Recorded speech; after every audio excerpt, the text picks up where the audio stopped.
My name is Jerome Ferry. My cameraman is Alan Eggers. We're doing a video interview with Bob Nejdl, a lifelong Cedar Rapidian with a rich Czech heritage. Bob, tell us what year and where you were born. Well, I'm not sure exactly where I was born, but somewhere in East Cedar Rapids or Linn County, and I was born on February the 21st, 1925. What was your dad's name? Norbert F. Nejdl. And your mother?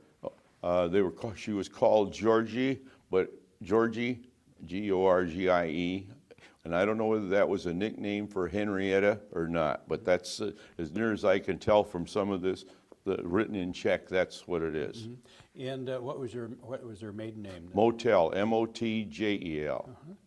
Brothers and sisters? I have none. You have none. And well, I could correct that. I had a brother that died in childbirth or something in 1923, but I don't know anything about that, other than the gravestone at the cemetery. Did you know either of your grandparents? Not that I can recall. However, I did live with my grandmother out on a farm by the old Averill's Timber off of Big Bend Road, and I lived with her for a couple of years, I think till about 1928. This, you mentioned Big Bend Road. Is that any relation to the name that they give to the future development here in Cedar Rapids, Big Bend? Well, no. As far as I know, it's not. It's a name that they chose, but this area was commonly referred to as Averill's Timber. Mm-hmm. And elaborate on that a little bit. Of course, that's where the big problem came with putting blue stem in what they call the Hennessy property. That was the old Averill Timber. Mm-hmm. And you were talking about an interesting ledger you had come across of your granddad? Or? I don't know, frankly, I don't know who it was, but I believe it's my granddad's, whom I never met. And this ledger dates clear back to I noticed a notation in here for 1888. And I just was looking for some older pictures, and I came across this, and then I found some additional notations in it. And I did know, or was told, that my grandfather, when they came from Czechoslovakia, he had been a stonemason in Czechoslovakia. I have no proof of that. All I know is what I was told as a youngster. Mm-hmm. You had mentioned the fact that you never knew your dad. Yes. Did you have to separate for some reason? Or? To make the story more accurate, yes, I did know my father. However, my father had an alcohol problem, and I used to chum around with the sheriff's son, Jimmy Smith, and I would occasionally see my father at the county jail over Thanksgiving and Christmas. But I never lived with him at all. So when I say I don't know him, I really don't know him. My mother passed away in 1926. You were quite young. Yeah, about a year and a half. As a matter of fact, I discovered in this volume of this book that the last time that I had seen her was April of 24th, I believe, of 1926, before she went to Oakdale. The tuberculosis sanitarium for the state at that time was in Oakdale, and she was down there. So where did you end up, in foster homes? Okay, from that point, I lived with my grandmother out on Big Bend Road, as I have been told, and from there, then there was a family by the name of Baylor that lived on 14th Avenue Southwest, where the street's now cut off. And I lived with this lady. Her name was May Baylor. I called her Grandma Baylor, and she had a sister by the name of Aunt Jo, who lived in Pennsylvania. And then their mother was Mrs. Moody, and I lived with them, the three women, and they were the two daughters were Quaker, and Miss Moody had been a midwife. And as I remember, one of the greatest things I can remember about her is in 33. Now, you have to put the environment that I was in. You had a Quaker lady that was religious, had to go to church. You had her sister and Grandma Moody, and she'd sneak over, not sneak over, but she'd go over to Horrocks Tavern on 3rd Avenue and get a picnic of beer and hide it in her bedroom. And I'm sure what I know about beer now, that picnic had to go flat before she consumed it all. So where did you go, start in grade school? I started at Taylor School on the Could you south. speak English? Excuse me? Could you speak English? By the time I was 5, I could speak pretty well, fairly good English. But when I went to live with Grandma Baylor, I could only talk Czech, which would have been in 1927, 28 area. Did you find yourself working at any jobs in grade school when you were in grade school? Oh, sure. Things were tough, as I recall. My Grandma Baylor got, I think, $5 a week for my room board, keep my clothes clean and everything, and for a little spending money. At that time, when the advent of soybeans was coming, and a company by the name of Honeymead had a soybean processing plant down off of 8th Avenue, between 8th and 10th Avenue and 10th Street in the Union Pacific tracks, or the Rock Island tracks now, in Crandix. So I would go from in the lunch or recess, go to dash up to Honeymead and take orders for the noon lunches, and then at noon I'd run over to Red's Diner on 3rd Avenue and pick up the lunches. And Red, I cannot remember what Red's name was, but anyway, I bought them for a quarter and sold them for 30 cents, and I had a bigger margin of profit than Red had. Let's talk about some of your memories growing up around the 16th Avenue. Did you have any boyhood friends that you knew all of your life? Well, there was, take the separation from the southwest side when I went to Taylor, and then 2 years in Roosevelt. Yes, I had had friends there. I still see one of them is only Jimmy Anderson. I haven't seen him for several years, but those friends went. Then when I moved with my aunt and uncle, or my cousin and then my aunt and uncle, then I developed the friends of Rusty Mahachek, or Robert L. Mahachek, Fritz Brush, Darrell Tampier, and myself, and the four of us were always together. I mean, so dumb. The only time I ever played hooky in school went to see, they died with their boots on at the old Palace Theater, and all four of us went to see it, and we come out, and we ran into, I think, Jeannie Herbeck coming down 2nd Avenue, and here we were, we all had her in class. You had mentioned that you were a yo-yo champ at one Yes, time. yes, I was a Duncan yo-yo champ. I couldn't come across the I can't think of the word I want, the sheath that shows that you're a champion, but I still have it somewhere among my relics. You could do all the fancy tricks Oh with yeah, the yo-yo. sure. We go around the world, rock the baby. I can't think of all of the little Walk the dog. Yeah, I can't think of it. And you were mentioning that you used to have marble tournaments. Oh yes, we had marble tournaments, and it was very interesting. We talked about this earlier on, and one of the other marble champions, I had not seen him since 36, 37, somewhere like that, and I see that his wife passed away the other day, and of course that rings a bell. It's like everything comes back to you. What was his name?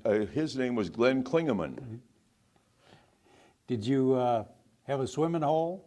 Oh yeah, we used to. First, we learned to swim during the Depression. Why the Y offered free swimming lessons. Then we would go over there to swim, and then after we became fairly accomplished, well, the old 4th Avenue Bridge, where the interurban used to go across on the west side of the channel, why that was a swimming hole. We swam there, all continued to crawl up on the girders, dive off, and that was our exercise.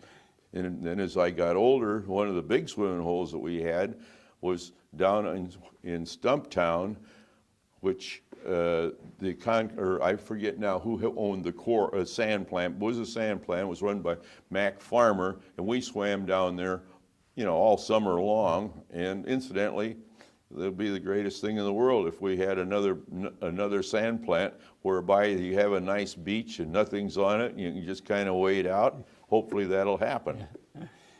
Fishing hole. Did you fish the Cedar River back Oh then? yeah, sure did, because stepping back in time a little bit, when I was at Taylor School in Roosevelt, the Andersons lived on the second floor of the old Zacek building, which was on the First Street next to the river, right off on the west going south on Third Avenue. There's a park there now, or south from Third Avenue. And there was apartments upstairs, and we used to go there, and everybody had their secret dough bait to see who could catch the most fish. And I got to confess, Andy caught a heck of a lot more fish. He was much more imaginative with that stinking bait than I was. Any memory of circuses? Oh yeah, sure do. I remember when we had when the circus was up on the corner of Wilson Avenue and 6th Street, where all those houses across from what is old Cherry, I think it's White House or some, there's a manufacturing. That whole plot in there is where we had the circus. They would go down on 2nd Street Southwest, or 2nd Street Southeast, below 5th Avenue, go down. Well, my recollection is that they would unload their cars and go all the way up, and then everybody always, it was more fun watching the circus unload and load up than it was going circus. How about, did you have any aunts or uncles that insisted you go to church? Excuse me? Did you have any aunts or uncles that took you to church with them? I didn't have any aunts or uncles, but we had a neighbor. Among the other things that I uncovered looking for this was my certificate that I had gone to church so many Sundays in a row. And I graduated to the Sunday school, the senior Sunday school class, and the neighbors they were participating in church, and they thought that I needed it. Well, I probably did. However, then later on my own, I used to go to Taylor. Amy Simple McPherson, who was an evangelist from out in California, she would come to town. They pitch a tent on Taylor School on the 7th Street side, and I'd go down there and take in the services every night, sit the front row. As a matter of fact, Grandma Baylor couldn't believe that I was going down there, so they'd come up the alley one night, and sure enough, I was there. I had taken it all in. It was what they called a tent revival. Yeah, it was a revival. Yeah. And then after they accumulated enough people that participated regularly, then they built a temple called the Foursquare Gospel on First Avenue Southwest between I think 5th and 6th Street. I can't remember, but I remember the white building and all that. Any memories of Riverside Park? Oh, sure. And I think in my sophomore and junior year, I had the concession stand 2 years in a row down there. And one year we had a great flood, and I got flooded out, and we couldn't use anything that was left. And of course, there was another way to make a little money, while you were down there, and that is if you could get your hands on maybe a pint of liquor, you could buy it for $1 and sell it for $2. Mill Farm was 98 cents and 2 cents tax, and there was always a way to make a little extra money. Mm-hmm. Baseball, did you ever go out to the, used to be called Belden Hill Bunny? No, it was Belden Hill, I think. I think Belden Hill was a spot. I'm not sure about this now, but they were in the cigar business on the corner downtown, and they sort of sold other things but the tobaccos. But I think that they were a big sponsor of the ball team. But the ballpark would be on the north side of Roosevelt School. And you went up a real steep hill, and the way that steep hill sit, you could sit on the hill and see down into the ballpark, and they called the ballpark Hill Park. And the Cedar Rapids Bunnies used to play there. Incidentally, during that time, I never was inside the park. I was always up on the hill. It was cheaper. Did your life kind of center around 16th Avenue? It did. It did when I moved down to the avenue. which would have been, I would have been in 8th grade. Did you ever get downtown Cedar Rapids much? Oh, sure. I, even when we lived on 9th Street, and the Y was where that they just tore down the old Y before they tore down the new Y. Why, we would go downtown and circulate around the city. I mean, I can remember going to McClellan's and go in the 2nd Street door, and they had a baby grand piano. And a friend of mine, brother, Bob Carey was his name, his brother played the baby grand piano there. And Bob Carey and himself was, I guess I'd say, was a real maverick. You know, during the Depression, why, we didn't have a lot, and he'd bring his lunch down to Grandma Baylor's, and his lunch sometimes consisted only of a couple slices of white bread, lard with sugar on it. But we ate very well at Grandma Baylor's. And Carrie, throughout the years until he passed away a couple years ago, why, we would see each other off and on, and consequently, I got lost to it. I'm thinking faster than I should be. That's normal for me. You can cut that out. So while we were going downtown, well, you would go to the dime store. Kresge's was on the corner of 1st Avenue and 3rd Street. Woolworth's was over on 2nd Avenue, but you could get through. I think their lunch counter was on the 2nd Street side. And, you know, and of course, Armstrong's. I was very fortunate. I got twice a year, I would go to Armstrong's, and I get a new pair, or get new clothes, whatever they might be, good clothes, Sunday school clothes, Sunday clothes, and a pair of shoes at Tom McCann's or somewhere like that. And I always would be downtown quite often. Did the boys find themselves going barefooted once school was out? Yeah, but I got to confess, I was never a barefoot person, and to this day I'm not a barefoot person. And I got to confess, I'm paying for it because of the jungle rot I got while I was in the Navy with my. You were telling me about an Indian trail around the avenue. No, the Indian Trail was not on the avenue. You know where the new Memorial Ballpark is. And 8th Avenue goes up past that. Just on the north side of 8th Avenue, that was a big hollow in a ditch, and it ran all the way up to about 17th or 18th Street. And as kids, we would go up there, play cowboys and Indians, and we had paths through there. And I guess we had a antique paintball game as today, as kids would see how you capture one or another, and we spent a lot of time up there. Did you ever find any arrowheads? The arrowheads that I accumulated and found were all found down in the area around Big Bend Road, on both sides of Big Bend Road, on both the south and the north side. I used to follow a fella that was a friend of the motels. He knew him better than I did, but he's passed away. I'd walk behind his tractor when he was cultivating, and that's where I would pick up a lot of arrowheads. Who was Curly Gerhardt? Curly Gerhardt was a character. Curly, his real name was Curly, or nickname, we always call him Curly the Indian. And Curly had a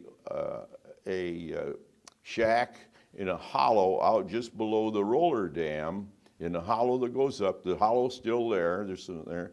And Curly, by profession, it was also, his other nickname was Curly the Bootlegger. And he would entertain Jimmy Smith and we'd go out there on Sunday, stay overnight. He kept a boat down below so we could go across to the island and duck hunt, and spent a lot of weekends down there, hunting, fishing, doing what. And incidentally, the storm of I think it was November 11th or November the 10th. Armistice Day storm. Armistice Day storm.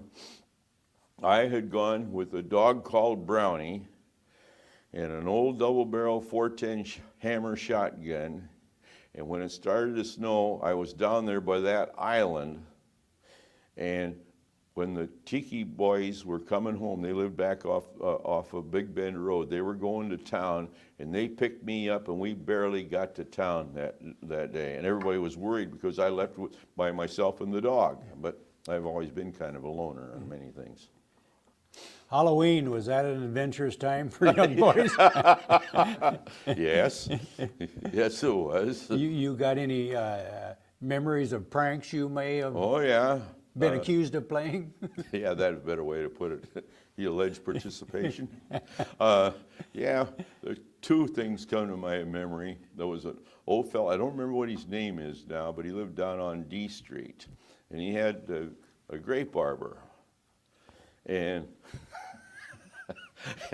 and he was going to catch us, so he strung a piece of clothesline rope across the grape arbor, sidewalk over the grape arbor, and he was waiting for us to come through and run out his alley.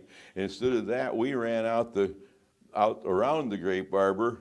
We didn't know that the thing was there, but he ran into it about chest high and knocked him down. And then there was another time, this has been later on, I don't know how old we were, but anyway, it's in the teens already. And there was an old fella had an outhouse down on 19th Avenue. And he was going to be sure it didn't get pushed over, but so he was going to camp on it. Well, he wound up in the outhouse and everything else. I can hear him hollering yet. Did you ever get down to Stumptown? Oh, when you were sure. young? Yeah, that's where the old sand plant was, where we used to Go swimming? And the sewage disposal plant was down there. I remember going down to Stumptown. I was probably in 9th or 10th grade because, you know, I did observe things, and they were talking in high school, Wilson High School, about the sanitation system, I think in our social study class, and I had watched the aeration, if you will, around in the old incinerator, and then of course we would all go on down to Stumptown, down to Thornwood, who has a dance hall down there.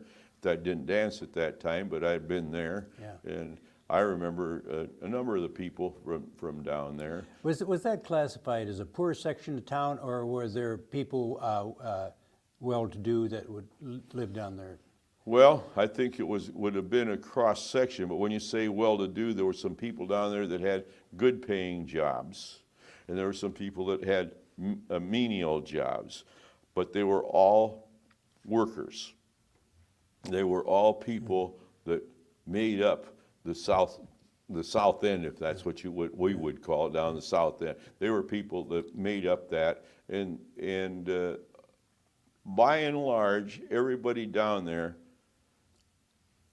worked as long as there was something, they could find a job. Mm-hmm. Did you ever find yourself playing hooky from school? Only once. And What happened then? we got caught. But the four of us went to the movie, see They Died with Their Boots on at the old Palace Theater, and we got caught coming out. The teachers were coming down 2nd Avenue. Only time. You were talking about a story about the Swopes cement truck that. Yeah, well, that happened when I was probably, I'd say maybe 7 or 8 in that area.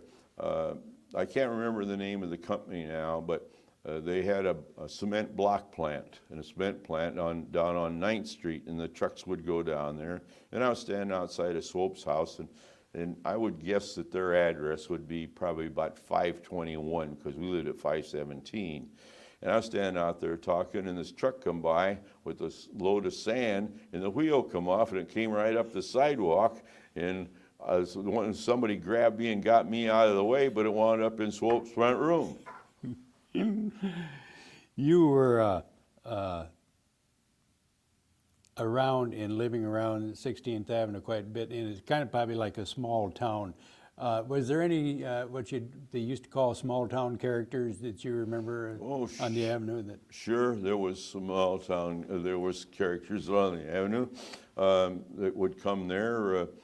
I remember Eddie Muckowski used to walk all the way from clear out off of Big Bend Road to the avenue, and sometimes somebody'd take him home, and when he didn't need a ride, but he should have had a ride. And the next thing you know, he'd find him that he'd be back on the avenue walking around, and he could walk that 4 or 5 miles quicker than anybody you ever saw. And then there was I had never seen this, but there was a guy that slept they called him in this Studebaker Hotel, because Jack Cudletts and Joe Cudletts had the Studebaker agency there, and they have used cars out back, and he always said this guy always slept in the Studebaker Hotel. And of course, a couple of big characters, and old Paul Lebeda, that would be, say Paul's probably well over 100. He was very handy with these hands. He did sell alcohol a dime a shot. When they weighed the dimes. As a matter of fact, George Barta from the saddle shops got the scale they used to weigh the dimes. They didn't count them when they took them to the bank. And Buck Muxo always ran his tavern there on the avenue, and Buck was a shrewd businessman. All those people were shrewd. There wasn't cheaters the way we think of things. They were hardworking people that got up early in the morning, and that was the culture there. You get up early in the morning, you do a good day's work, and then you go home and take care of your yard. And they could think of different ways to make money, not crooked ways, but different ways That's that they right. can make an honest living. When I speak of crooked, I'm talking about somebody cheating, not necessarily because selling alcohol was against the law, but that don't make him crooked. Yeah. What did you find yourself doing, your first official job, you would say? Well, the first official job, I would say, was after they got out of the catering business in grade school. I'd say my first official job was working at I don't remember what the name of it was now, but it was a locker plant that was on 2nd Street in about 11th, 12th Avenue, next to where the lumber yard is, behind the city or the county annex over there. And I worked there nights, and then on Saturdays I would work there. And then your next job? Next job, well, that time, then the next job is, then I spent almost all my time at my aunt and uncle's tavern and restaurant, which was called Dietert's. At that time. What was the address of it? That was at 72 16th Avenue. And what was Dietert's? Dietert's was at that time, they were a restaurant. They started out as a restaurant before they lifted the prohibition in 33 or whatever it was. And that was in the back. Then they had the bar. And prior to that, Dietert's had been, if you go back historically in 16th Avenue, they had, Bill Dietert was the one that was Dietert's. Joe Dietert was his brother, and they had a grocery store and butcher shop together. They were partners. And I worked for the Dietert's that had the catering. Now, before they had the liquor came back, they just had a small catering, and I don't have a great visual memory of that, but I knew that they were in the catering business because they used to cater the elk stags. And the stags were held at a place, in my recollection, was a little bit off of Rosedale Road that would back up to Indian Creek. And the elks would be back in there. Well, they had slot machines, and they drank and played cards and everything. And of course, it was easy. It wasn't an easy access for anybody unless you knew where it was. And the biggest thing I remember about that is one year I went out there and I got quarter tips, hauling drinks to the people. And the next year I went, I got dimes. That's my recollection of what happens at a depression. In the economy. Yep. You're talking about these stags. Was nut fries or pig testicles, was they popular in those days? Yeah, but they ordinarily weren't held at these places. I mean, the mountain oyster fries, as they call them, I believe, they were generally held within a group of farmers, and maybe in a small town, the Legion or that, but we never had it. I don't remember any of that. Dieter never catered those. I don't remember him ever doing it. Nothing that comes to my mind. Was they capable of handling large events? Oh yeah, they could feed up to they could cater up to 1,000 without much problem. Let's touch on prohibition on the avenue. You were talking about that there was places, establishments that did sell liquor during. Well, they sold liquor, alcohol, what they got. One of the better ones, not better, however you want. One of the funnier ones was Al Summit, and he owned Mujik Cigar Store, and tobacco would come in about I'd say 3.5 by 3.5, maybe 3-foot bale box. And Al hid the alcohol in the tobacco boxes. And Grandpa Dieter went in there went in there. He used to go there, and I'm trying to think of the word that they used, but I can't. It won't come to me. But he went in there for a drink, and Al asked him if he wanted. And some guys standing around asked him if he wanted some water with it. Grandpa says, "Hell no, there's enough water in it now." Were they ever raided? Who would raid them? The Cedar Rapids Police or the Cedar Sheriff's Rapids Department? Police. The only raid that I have knowledge of was at Dietert's, and this was probably in 46, 47 area. Dietert's we had slot machines upstairs, and punch boards and stuff downstairs, and they came in about, I'd say 6:30 one evening and cleaned the place out. And we never found out the background. We knew two detectives who did know, but even long after they retired, they would never let it out how this happened. As to who Who put the heat on. We always suspected that it was another, shall we call, a purveyor of punch boards. Charlie Jars, and owner of slot machines, is the one that did it. in gambling, gambling was quite prominent down on the avenue in the early days. Then. Well, I can't speak for some of the other public establishments, but we always had Charlie Jars, and periodically, depending on where the heat was, and periodically the slots would be up there, and then they'd be gone. The punch boards would be off, and they'd be gone. And that was something that, well, in just plain good common sense, that's something that not every employee needs to know when the heat's on, where the information comes. Was there any mafia-style ownership of this, or No, was it just no, locally? no. You were telling me a story about using slugs in slot machines. Well, yeah, when the heat was on, and the slots disappeared and everything, and I was rummaging around one day and found them upstairs in the attic over a barn. So I told Rusty about it, and Rusty's brother worked for the gas company, and the gas company had sheet lead. And I had an uncle that was a tool and die maker, so he made punches that was the size of nickels, dimes, and quarters. But the dimes didn't work very well. The nickels and quarters worked. So we emptied the slots out, and then when the guy got back that owned the slots found it, and they were all full of slugs. Well, he always accused us of doing it, but we never admitted it. And kids do certain things. Was there a lot of taverns on the avenue back Oh yeah, when you were sure. growing up? There was the log bar. There was it'll come to me.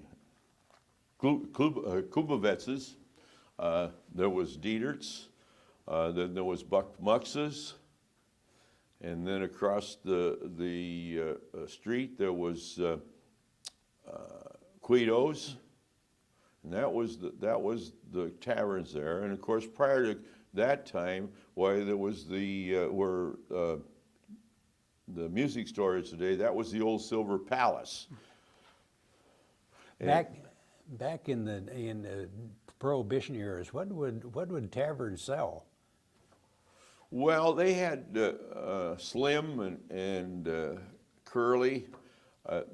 They made what was, we were told. I never did a ride with them now as a kid, so I don't know. The only people I rode with as a kid, I rode with the deputy sheriff made routine trips down to Fort Madison when they hauled people down to Fort Madison. And now, in later years, I could see what their psychology was. They're putting some guy in the penitentiary for 5 years, and he's got a family at home. So what do? You take a kid with you to make him more remorseful for the crime he committed. Now that I see that, but no, most of that, the alcohol and that was hauled in from Rock Island and Moline. That's what I was told. Did you see a lot of clientele from the east side of the river coming over to 16th Avenue for fun in town? I guess we have to kind of define that a little bit. If you're thinking about the people who lived on the east side, come down, if they came there, they only came to buy bakery, meats, and what have you. Now that would be what they need. Now, when we had the slots above the tavern, why, yes, we would have shall we say, the city elitists come there and spend their money upstairs. Fortunately, those people were all nice people. They were good to us. They tipped us well, and we were more than willing to stay after hours to see that they had what they needed and get them home. However, sometimes their husbands weren't always that happy. For some unknown reason, that drew more women playing the slots or gambling than it did the men, now that I think about it. What was your duties at Dieter's? Everything. At first? Everything, but most of the time, I lived with Dieter, so in the morning I would go clear from in for breakfast down on 16th Avenue and go to school, come at lunch during lunchtime, wait tables. Rusty and Mahachek and I did this. Wait tables, go back to school, and then we come back. Well, you had bottles to sort, coolers to fill. In the catering business, I was more involved in getting all of the silverware counted out, salt and peppers, everything, all the paperwork. I did that, and I kept track of all of the paperwork, how many people we fed, and if it was a situation that whereby you were fed, but the charges were by the individual. Well, you kept track of the silverware they didn't use, and of course the silverware that helped, so they get a fair bill. Were the tips good? Not in the catering business, no. The tips were good upstairs where the slots were, and the various deliveries that we might make, they were good, but there was no tips in that. I never seen any of it. I think you had already mentioned that you used to work the elk stags too. Yeah, those were good. How many meals, what was a record, or at Dieter's Peak, how many meals would they have served in a year's time? When I left there in 1950, I think it was, that year, we had prepared and served over 100,000 meals, and that was a lot of meals at 35 cents a meal. Yeah. Did you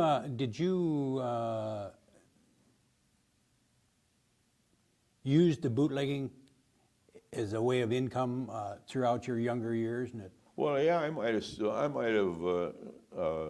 taken some mill farm. It was quite. It wasn't somebody wasn't looked down on then like it was in later years. It was a way to. Well, I don't know. I really don't. I would say look down on it would be totally depend upon the attitude of the person. We had liquor in Illinois, Wisconsin, and we didn't have any liquor in Iowa. So consequently, and our hours were strict. So consequently, everybody was interested in getting a drink. So, and particularly on Saturday and Sunday, why go to Johnson County when you might be able to get a pint for Sunday if that's what you want to do in Linn County. Mm-hmm. Did you drink or smoke when you were young? Never smoked. I never smoked till probably 1963. I drank moderately, I would say, but nothing to excess. Did Dieter's deliver early on? Could people order out or? No, they never. Yeah. There was strictly you had to have a party, and then they would cater it. You were telling me about that thrashing rings. Oh yes, years ago that was when we had thrash machines. The farmers all would get together and pitch the bundles, and it was a regular routine type thing, which for efficiency. And Dieter's, we would take tubs. Wash tubs and fill them with ice and take beer out to the thrashers, and they'd all drink. Of course, that was just another method of public relations. Mm-hmm. Do you get people to come to your tavern to drink beer or whatever they do when they come to town? You had mentioned the sorghum mill. What was? The sorghum mill, Waconia was the sorghum company, and they're out where ADM is today. And the Wessel family owned considerable part of that, or if not all of it. And then there was some investors from Chicago that had that owned some of the land. Well, they needed somebody to feed, because they ran 24 hours a day, and they needed somebody to provide food for them and cold drinks. By that time, I was already in the restaurant business and the catering business, so I would deliver sandwiches and food twice a day to them at the shifts. I didn't do the midnight till 6 o'clock though. What would have been some of the big days or the busy times down on the avenue? Did they have any, like now they have Hobie Days and St. Joseph's Days, and did they have anything like that? The busy days was when it rained.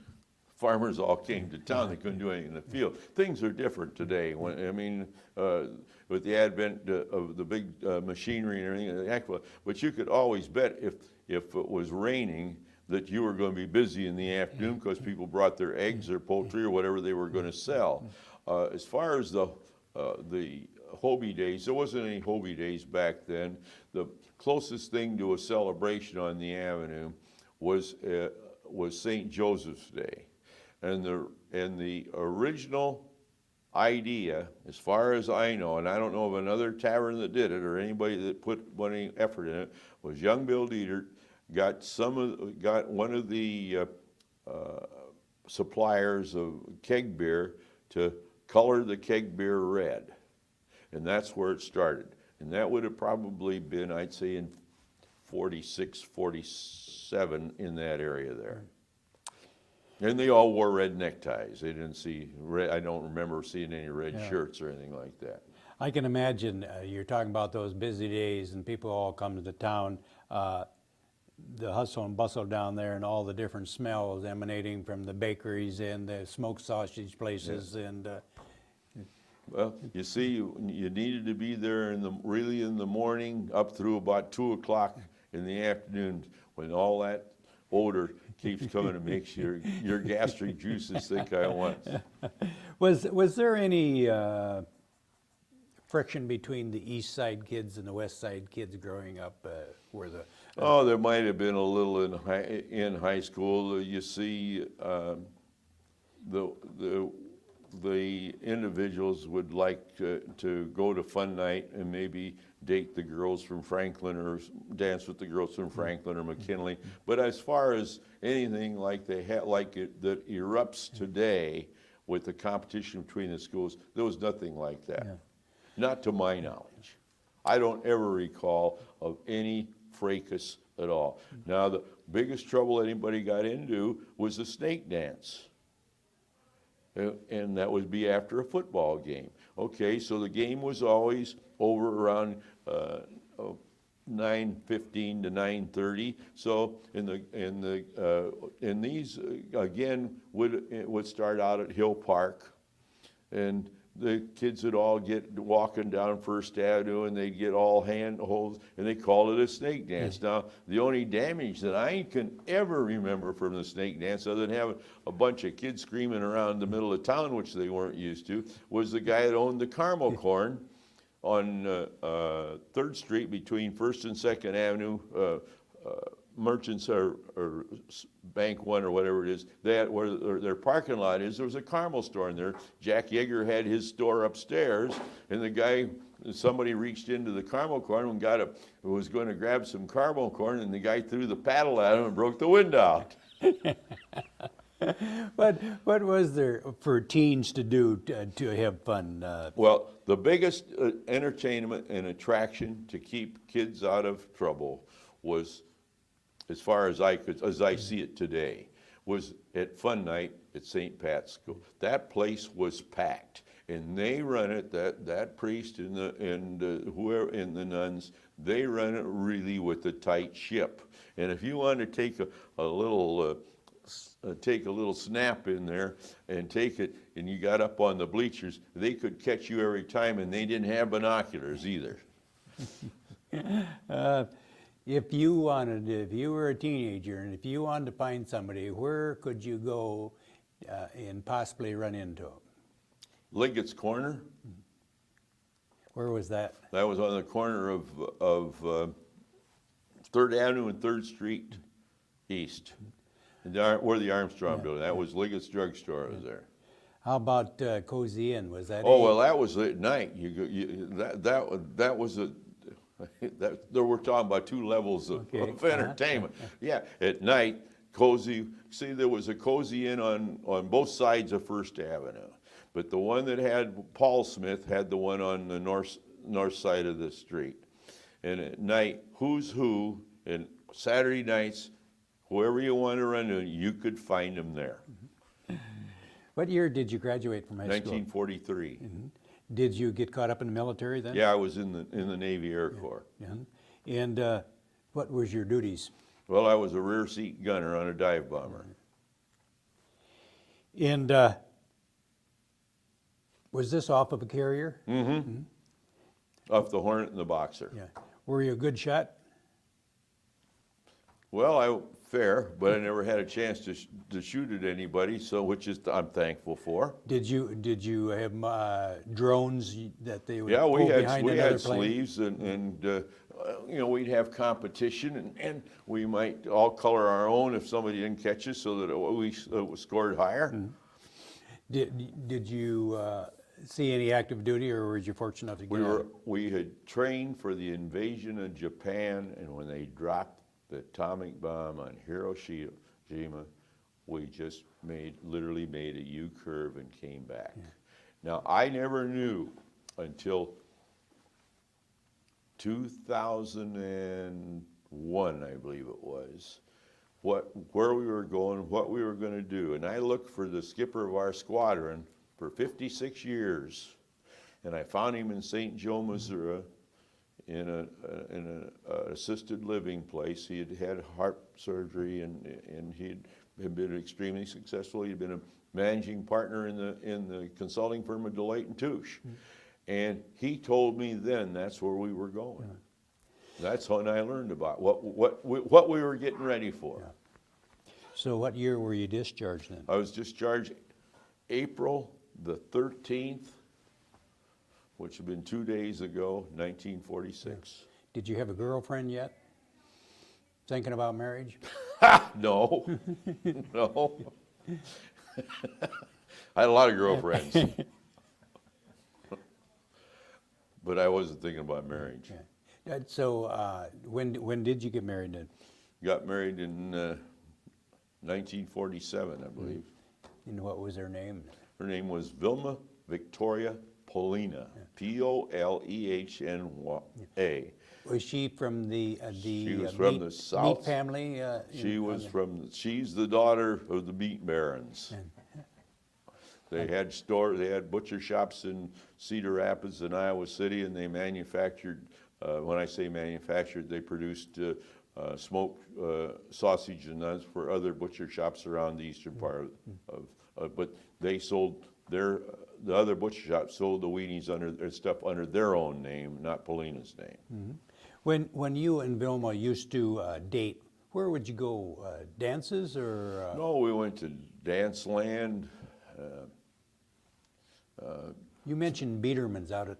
Oh yeah, well, that's where I met her on Mother's Day there when we were at a picnic at old Biederman's place off Upper Palisades. We were there, and they used to serve food there. We were over there several times. I don't have any real great recollections of the Biedermans other than the boat ride that they had. He had a Chris Craft, and he was Adolph was very proud of it, and we go up and down the river, Palisades River, the Cedar River on the Palisades side. They used to serve chicken dinner there. Yeah, at they fried Biederman's chicken. on Yes, Sunday, they did. On yeah. Sunday. Yeah. So, what was your first job after service? What'd you do when you got out of service? Well, I went to work at Dieter's. Your father-in-law's? No, and then from there, after I got married, I went to work in the butcher shops with my father. But I worked not in the front counter. I worked in the sausage, where the sausage makers, where the weenies and short bologna, Itternitsa, klobasa, Jelita, where all that was produced. Did you have any children? One daughter, Angela. Angela. Is she still in the Cedar Rapids Oh area? yes, yeah. She lives about 350 feet from us. And then you were telling me around 1950 you went into the catering business. I started had a sandwich shop called the Cyclone The address? at 40 and 42 16th Avenue. It was on the corner where, right across from the Czech Museum. Is this because you've seen some potential there that possibly this would... Well, there was, the potential was basically in the sandwich, but I started the first hamburgers 5 for $1. You had to bring advertise in the Gazette, and you brought your coupon in, and you got 5 hamburgers for $1. Then and we ground everything we made was made from scratch. We ground our own beef. We made our own goulash, made our own chili, vegetable soup, just a typical menu of what a diner, pork tenderloins, and many times the pork tenders were real pork tenderloins, not boneless loin, called pork tenderloin. Did Vilma work right with you Oh alongside yes, of you? Vilma did. Vilma was there every day. And we had some additional help, but that was a very confining existence. You had to be there all the time. And then Vilma and I had been up to Milwaukee, Wisconsin, and I was talking to a fellow that I'd been in the Navy with, and he was talking about Ace Caterers in Milwaukee. So I said, well, let's go over there and see what this is all about. So, and I can't remember what the family name is, but anyway, the guy was very cordial to us, and then explained the wagon catering and what there was, how the money was in it, and what have you. He was much bigger than we would ever get around here. I mean, even today, I don't think anybody's got any grown kettles and all that went in the catering business. But then from there, I had a pickup truck, made a box, and started in the catering business. Well, then from there, and then I branched out and started with taking coffee to like Iowa National Insurance and some different small places. But Iowa National, by and large, was the biggest employer downtown where that was. And so that was a big account. And then I would go to all the garages, catered when Highway 30, as we now know it, was just a wide road. I catered it all the way from 6th Street to Lisbon. Wherever there was construction, we tried to fulfill the needs. How long did you stay in that business then? Oh, I'm trying to think. Probably I would say from 1950, to, because we were in the cyclone for about 2 years before everything started. 52, probably 10 years, 12 years. Why'd you get out? Well, I always had another interest, and the other interest was dogs. Before we get into your next venture, Bob, there's a couple old photographs here. This one with three guys standing in front of you. What kind of a car? That's a Studebaker President, and that belonged to Fritz Brush's father, and Fritz is the one in the middle holding a plaque. Now, I don't remember what's on that plaque at all. Fritz was lost on the USS Liscombe Bay at Tawara when it was sunk. The one in the white, which happens to be a Bohemian tuxedo, now those are Super Big Macs that were sold by J.C. Penney, and that was our dress code for Wilson School. And where I was going and be all dressed up like that Sunday afternoon, I don't have a clue. But anyway, that picture, and the person who took that picture, it would be in the picture behind the bar with the good-looking girl. That was Rusty Mahachek. And so where you found one, you found four.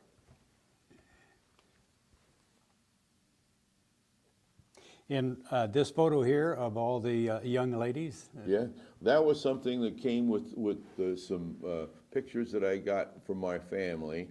I don't know anything about the history of it, but the interesting part is the fact that they're the broom rats, and they had a motto that if you stay single, you'll always have money that'll jingle.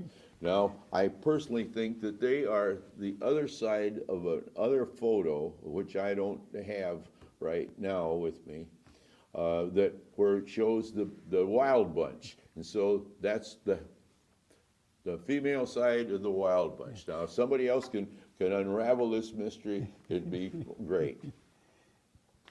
So what was your next venture, Bob?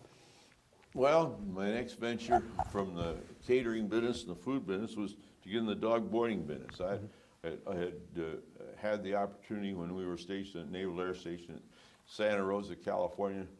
Every time we'd go on Liberty up at the Russian River, went by this big boarding kennel in Healdsburg, and I'd count the dogs. And then the price was, dog boarding at that time was 75 cents a day, and you multiply that by 100, that's big money. So I thought, well, there's a place for that in Cedar Rapids. Well, when I come home, there wasn't a banker or anybody that even thought I was absolutely crazy. Well, Bill Fiesler, who had Green Tree Nursery, then started up a kennel he had a couple of box cars with some holes cut in it, and by the advent of that, he, by virtue of his position and who he knew and everything, he had what I called the carriage trade, and then he had a client that wanted to show dogs, but Bill was a little heavy and just wasn't agile to do that thing. So he came to me one day and wanted to know if I'd show his clients dogs. And I said, sure. Well, I showed the dogs for maybe 2-3 years before I ever met the client, because Bill always paid me for the handling. The client gave him the money, and then he gave it to me. Yeah. And whether he got a percentage or not, I don't have a clue. Yeah. Don't care. I'm happy, and Bill was happy. But that's how the dog business just kind of evolved from there. Then we built a place down on Palisades Access Road that had hot water radiant heat in the floor. Then that was a building on leased land, and at the time we were down there was a well-known lawyer and philanthropist in Cedar Rapids, the name of Owen Elliott, and I delivered.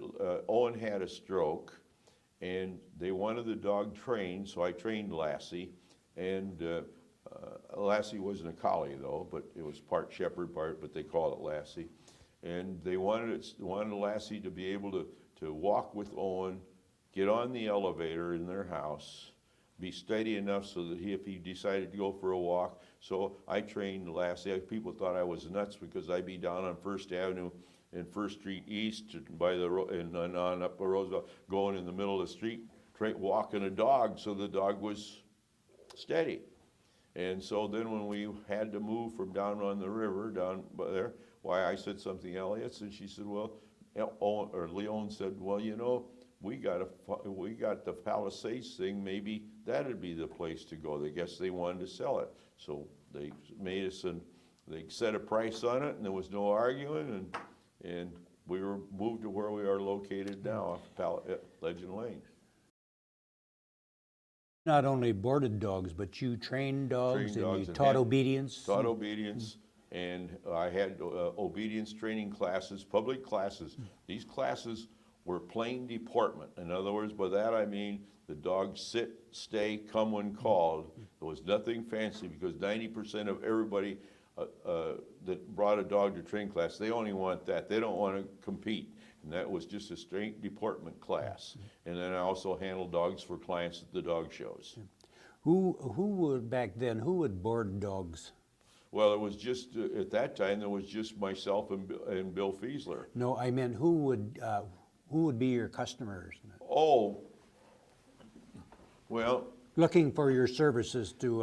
It would be people that I'll say it like this, it was people that had that type of spendable income, that the dog meant more to them than just letting the neighbors take care of it or let it run loose. Mm-hmm. That's a tough question for me to answer, but there was that type of people that were in the upper income brackets of the city. Probably a lot of people that left town for the winter? Or some of them left town for the winter. We had people that had their dogs there the year round. They loved the ownership of a dog, but they'd soon just not have them in their home. They like their dog, but a dog 24 hours a day, it needs care. And if you want to go play bridge, if you want to do this and you want to do that, then you don't want the responsibility of that. But they would come out, play with their dogs, if you want to call it that. Walk them, give them their attention. Some people came every week.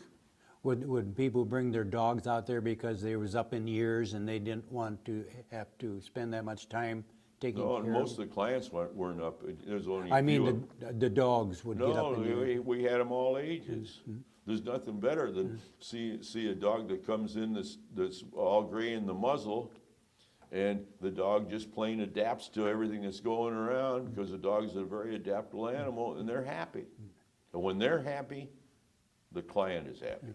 How many dogs do you suppose you boarded at any one time? Well, when Collins Radio used to close down for a whole month, that's when we'd be packed. And we've had, and you have to think of it in these terms, that some go home in the morning, some come in the afternoon, so there's an overlaps. But I would say 80. We had more than that, but it depends on how you want to calculate the day. Any competition? Any competitors? Oh, sure. The veterinarians were your biggest competitors. They all boarded dogs. Speaking of veterinarians, was your clients,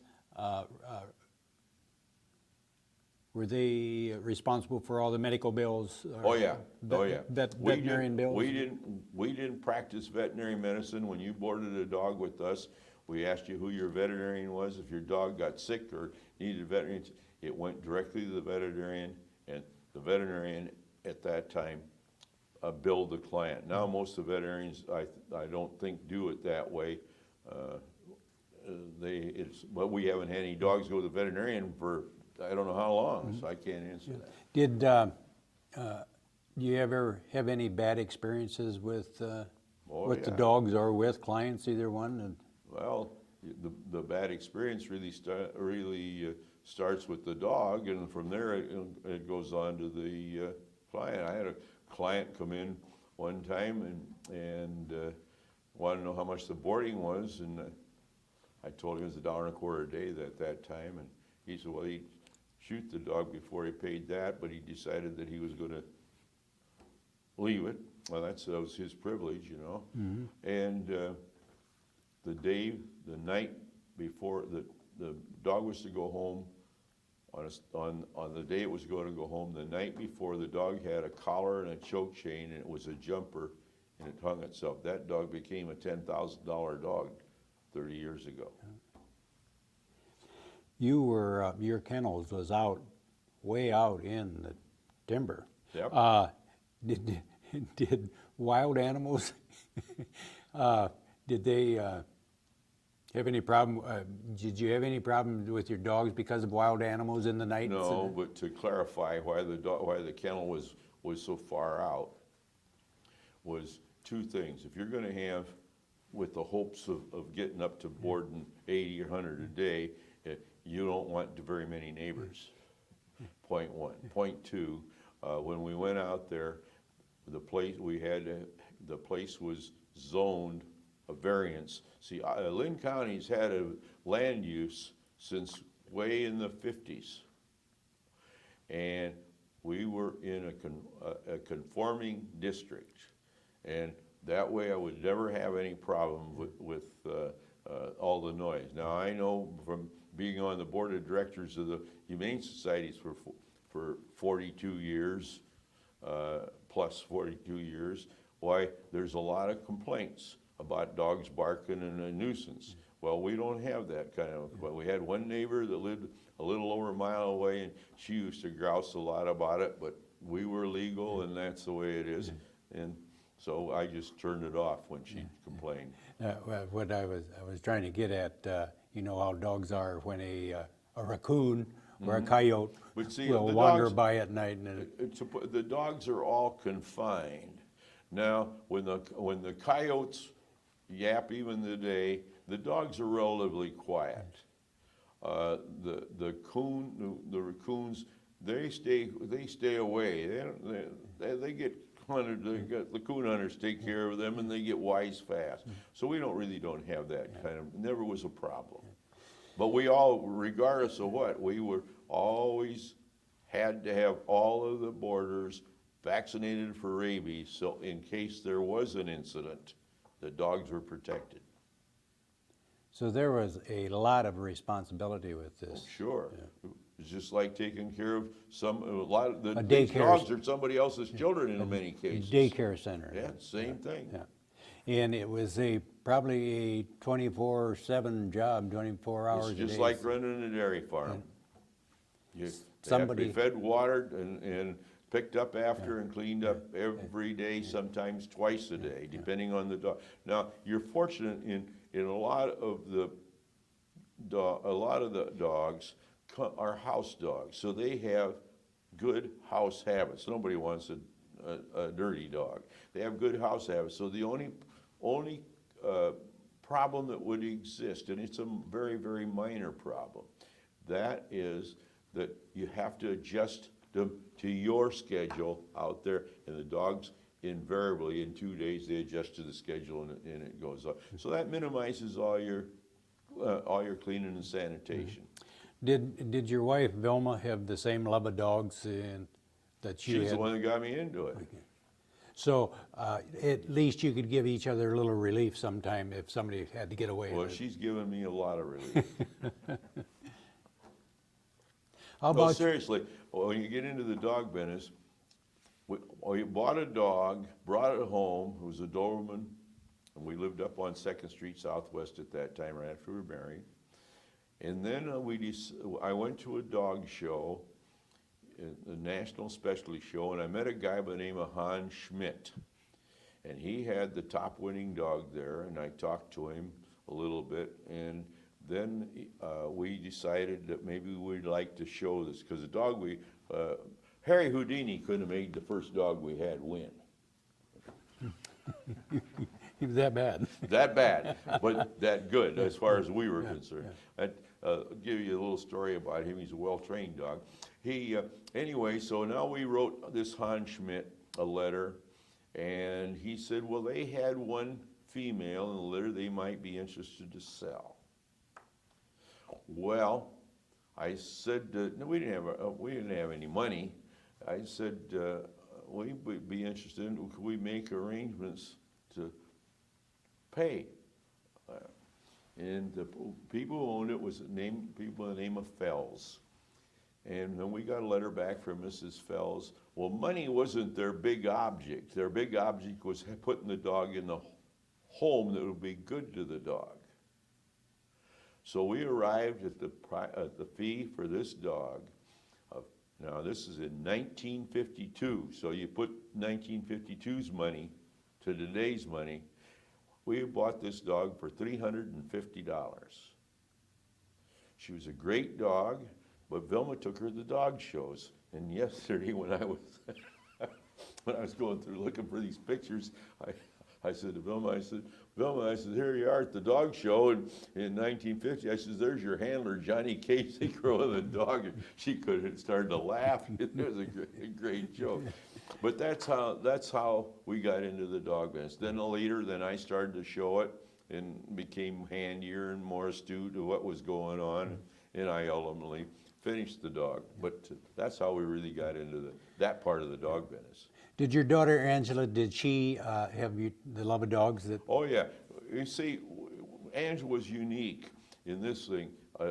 One of the I don't know how to say it. One of the families in Cedar Rapids that's well known would go to Fiji and places for the winter, and they come aboard their dog. And I said to my daughter Angela, I said, you know, Angela, I said, this dog's a winner. They paid $75 for him. And I said, I'll tell you what we're going to do. I said, well, I'll train him. You can show him in obedience, and I'll show him in confirmation. And I said, when we come home, when the people get back in May or whatever it was, because they're gone for the winter, I said, they'll have well, the dog finished a championship right away. Angela finished it in obedience right away. So when the people come home, they had a confirmation champion and an obedience champion. And I said to the people, I said, you know, if you pay me, fine. If you don't, it's no big deal. See? Well, they of course paid me. Well, the dog became, of its breed, it was the second top winning dog in the United States in that breed, and it was a $75 dog. So you know, you just never tell. But there's just all kinds of little things. But Angela was very adept to handling the dogs. I even got some pictures when she's about 5, 6 years old. Jim Bromwell was running for Congress at the time, and I don't know whether you know who Jim Bromwell was. That's a long time ago. And I got Angela properly folding the leash up. They were in the Des Moines Register. I mean, the amount of stuff that I've got there in this is unbelievable. Yeah. You become very associated with the American Kennel. Oh yeah, I spent 22 years there. What were your duties? I was in the investigations. When I went to the AKC, they didn't have what they called a field investigation. And I went there met with the president and told him, based on what I was seeing out here with the commercial kennels and everything, that I thought that's what they needed. Of course, I was always good at telling somebody else what they need. And I told them about the problems they had out here. What were you investigating? The mistreatment? No, the fraud. In other words, people could get a dog today, buy it from me, on the way to somewhere else, sell it to you, pick a dog up from you and sell it to Alan. And what happens is there's no paper trail that matches the paper for the dog together. It puts them together so the dog you buy is the dog that the paper says it is. And that was a problem with the problem, and I knew it. And then I explained it to them. Well, they had their own department that was handled out in New York, and I had seen these people from New York come out to the commercial dog dealers meeting, and I just would shake my head because, as I used to say, as long as you smart New Yorkers want to buy dogs, these dumb Iowa farmers will raise them and send them to you. Just, you know, it was that simple. I mean, the people out here are street smart a different way than we think of other people, because the people are honest. There's nothing wrong because it was a paper and a dog. And a lot of these people you didn't see as it made a heck of a lot of difference. Well, that's not what the AKC was all about. They had a stud book that they had to protect, and that's how I got in. What were puppy mills? Puppy mills are large are large commercial breeders. Now, during all the years that I was in investigations, I never referred to the term of a puppy mill. I referred to them as commercial breeders because of one thing. That was a fancy word to the commercial people, and you don't get any information from anybody by offending them. And so, but they're large commercial breeders. It's a term that's been coined from World War II, going to the gin mill. Did you, was there any conflict of interest between what you were doing here in Cedar Rapids and what your duties with the AKC? Part of my employment agreement was that I would stay out of any kennel club business, local kennel club business. I wouldn't get involved with our own dog boarding business. Our kennel was a registered kennel that came out of my name, and I had nothing to do with it for all those years. My wife and daughter took care of the management for all those years. What year did you join the AKC? Or 1972. And are you still active with them? That's a tough one to answer, but I would have to say I'm active, but I don't get paid. Did this give you... Only because it's a labor of love. Mm-hmm. Did this give you a chance for you to travel, you and Vilma to travel around? Well, Vilma didn't travel. I think in all the years I worked there, she only went with me once, and that was just before I retired, and I had a stint down in around Tampa, Florida. I had a whole flock of kennels to inspect down there, and so Vilma came down to Tampa and stayed, but that's the only time that anybody it just was not a good idea to have anybody with you. I mean, it creates too much problem. People draw the wrong opinion. Well, the AKC's paying for it, blah blah. And so that's why I've been a free spirit. I never let anybody own me. Living out there on Palisades Road, you had some influential neighbors down the road. Oh, sure. I lived on Millionaire's Lane. Theirs was paid for and mine wasn't for a long time. Who were some of them that lived out there? Well, summer homes out there then? St. Elmo Coquelette had a place there, and of course Howard Hall had the main place, and Joe Riley had his place there, and Joe's place originally belonged to Owen Elliott. So, as I used to say, I lived on Millionaire's Lane. Theirs was paid for, but mine wasn't. But now mine's paid for. Did any of them ever stop and say hi and talk to you? Oh yeah, Mr. Hall delivered our paper for years on Sunday morning, and of course Joe would stop by, and Mr. Coquelette stopped very rarely, but Janet Ray, who was married to Bob Ray, his daughter, we talked to them, and matter of fact, their daughter, Susan, worked for us one summer, 2 summers in a row, I guess it was. But yeah, we visited with them. I'll wave at them all as they go by. I had noticed in your home a wooden collage by Richard Penny. Did you know Richard Penny? Oh yes, I knew him, and the dates clear back to when WMT was out where they are now. They moved from downtown. They went out there, and I don't know what year that was, but we had a dog show out there on WMT's grounds, and then Dick also was involved with a show that we put on. And I may have this reversed because it's a long time ago. We tied up Nassau Drive from both ends, the 3rd Avenue side to the Blake Boulevard side. I'm pretty sure it's Nassau. Yeah, it'd have to be Nassau. And we had a dog show up there, and Dick was involved in that. And then he was involved in the Art Center. And when they were up on 4th Avenue and 3rd Street, they had some fundraisers over on the old City Market, which is off F Avenue and 1st Street, and I was in the catering business at that time, and I provided them coffee and that type of thing. This wooden collage that he had made for you, was that commemorating something? Yes, that was was made for our 40th anniversary. And that collage is interesting because up until that time, almost every step of my life sits in that piece of wood.